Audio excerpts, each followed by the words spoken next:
Good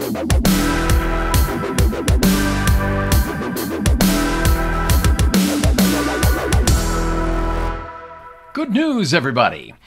Good TV actually has a place on the dial. Shockingly, the latest ratings are showing that among the top cable TV channels, the Hallmark Channel, you know, that place where everything always works out in the end and the hero is a good guy and the, what do they call the woman that's the fair damsel is, always is rescued and things work out well and villains get their comeuppance and everybody's kissing and smiling at the end. The Hallmark Channel is actually doing quite well. In fact, last year during election week, the Hallmark Channel beat MSNBC in the ratings. You know, the other news channels were at the top, but it is among the top 15 cable channels. It's the only one that's showing substantial growth, even double digits last year. So, man, this kind of gives me some hope for the future of our country, that there is actually a market out there for wholesome programming where justice is served and relationships are strong and getting stronger all the time. Stephen Green, I know this probably rubs you the wrong way, but what do you think? Well, you know, in our backstage segment, you said this was sort of an antidote for people who don't want all their programming to have sex and gore. Now, I'm a big fan of sex and gore. I'll admit that right up front. But I just rewatched, and this is a movie that's almost as old as I am. It's one of the great Hammer Horror Studios movies, Countess Dracula, starring Ingrid Pitt.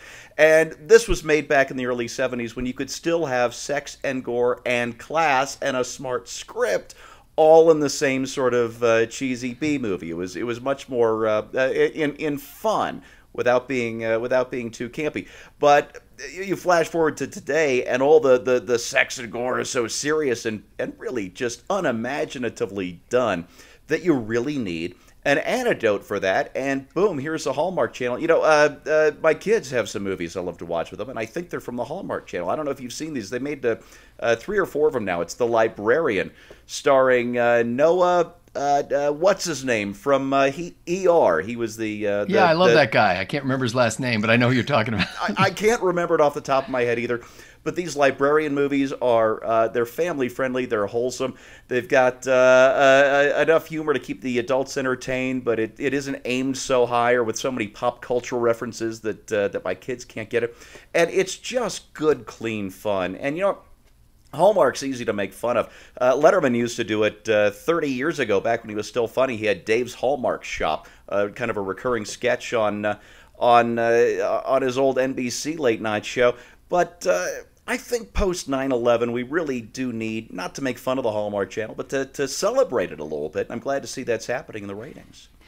Well, Bill Whittle, you know, there's a place for, you know, sordid crime and violence on TV, but don't you every once in a while want to sit down and watch something that's not so much like your own life? First of all, allow me to just correct a minor misquote of yours. You said "good news, everybody." It's actually "good news, everyone." Well done, sir. Yes. So we just have to get that right. You know, there's just reminded me of the only joke I remember from Laughing, which looking back on it was appallingly awful show. But I remember somebody saying, you know, my parents told me I didn't know what good, clean fun is, and they're right. I don't know what good it is, and I thought, you know, okay, there you go. It's actually a sign, I think, of two things: fundamental healthiness, you know, because those programs really do require you to have some sense of decency and morality, and for you to be driven to it. As sort of a last hill, you know, to die on in this culture that degenerates more every day. That's kind of a nice thing. And I think a lot of it obviously is escapism and not escapism to a fantasy world or escapism that you might expect from the residents of Berlin or Stalingrad or something, or even during the Depression when they just wanted to see money and just see some wealth. I think it's an emotional and stress escapism. It's a world where the country isn't at war with everybody, and we're not constantly at each other's throats, and there are not people marching in the streets smashing cars, and nobody's flying, you know, airplanes into buildings, and it's a world that feels a little safe. I remember somebody very wise pointed out that when The Greatest Generation came home, they got Perry Como and Lawrence Welk because these guys had heard enough loud noises in their life, and they didn't need to hear anymore. I suspect there's some of that there too. And finally, I know somebody who was in one of these Hallmark shows, was one of the kind of co-star of it. And I watched it, and I can't tell you what was in it. I have no idea. There was nothing happened. And nothing happened rather slowly. And but with that said, you know, it is, I think, an escape for people who still want to maintain some sort of wetsuit to keep them out of this running sewer of the pop culture. Now that's a fascinating take on that, and I'll bet you're accurate for a large percentage of the population. However, I mean, in any case, drama is always an idealized version of life or a magnified version of life. So I'm not going to say that, you know, that this is like anybody's real life, but I think there's a large slice of the population for whom emotional dramas and family problems and things that, you know, get worked out among children who have diseases or whatever, like, this is more real to them. You know, yeah. I don't personally have a friend who's either a zombie or a coroner, but it just seems like every TV show I turn on, I'm sure many people have close friends that, you know, but I feel like every show I turn on, somebody's cutting open a body. And it is nice every once in a while, I think, to just watch something where, you know, there's nobody's going to bleed out.